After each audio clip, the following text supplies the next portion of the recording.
What's up, amigos? It's Chris Lewitt back with another Prodigy Maker Minute.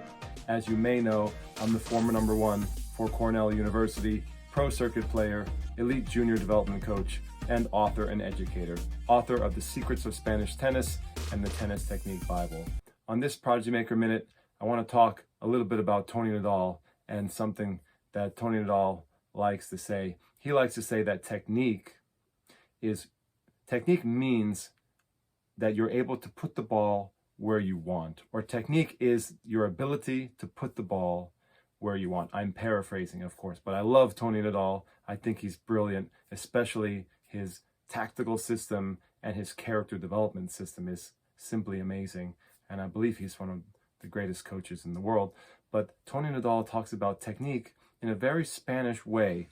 And this is, I think, a good example of what technique, quote unquote, means in Spain. Technique is more about, are you able to put the ball where you want over and over again with control? And if you can control the ball and do what you want with the ball, for most Spanish coaches or people that have trained in Spain, coach-wise, and for coaches who come from Spain, that's enough. That means the technique is good. And I think that's very different than in many other countries where technique has to take a certain form and it has to look a certain way, maybe based on what the coaching legends of that country say or what the governing bodies for coach education dictate what good technique is. And in Spain, I think what Tony's talking about is it really gets to the heart of the way they see technique. And technique in Spain, in addition, is not just being able to put the ball where you want, but it's also, are you in a good position to receive the ball? So another quote that I love is that, this one's from Jofre Porta, for example. Jofre says that your positioning with the ball, your relationship with the ball is the essence of good technique. And I think that's a really great quote as well from Jofre. And that's very, very typically Spanish, to think that about the relationship between the body and the ball, which gets back to your footwork and positioning. So for what Jofre is saying is your spacing, your distance measurement, your relationship with the ball is pretty much everything. If you don't have that, it's going to corrupt your technique.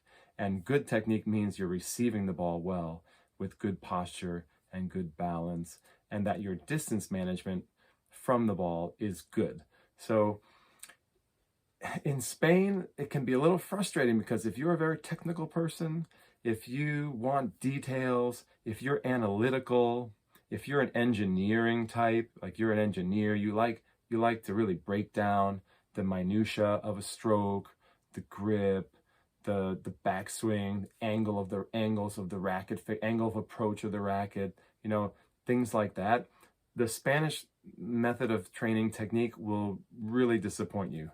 You will probably want to go across the border to France and get some more detailed instruction, or go here in the US. We do a lot of detailed technical instruction, at least especially on the serve. We teach a very good serve here in the US, but there are many other countries, like I had an Israeli coach who was extremely analytical and technical, and there's many Russian and Eastern European coaches and systems that are very, very technical and very detail-oriented. Spain is not like that. Technique in Spain is like good positioning, so that's your footwork to set up for the ball, good management of your relationship with the ball, good posture, probably a really fast swing. We try to generate good racket speed. That's an obsession in Spain.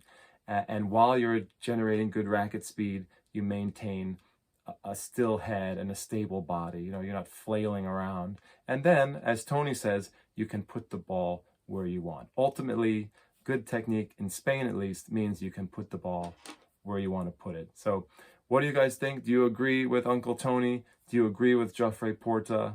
Is that what technique is, or is there more beneath the surface, as many other systems claim and teach? Is there more underneath there in terms of biomechanics and in terms of the engineering of stroke mechanics? And I think you probably could make a good argument that there is more for many people. So it's an interesting debate. Thought I'd share that with you. What is technique in Spain? Think about it. Let me know in the comments. If you like this show, please check out my big show, Prodigy Maker Show, my podcast, and my YouTube show. We do it live. Love to have you in the audience. Thank you.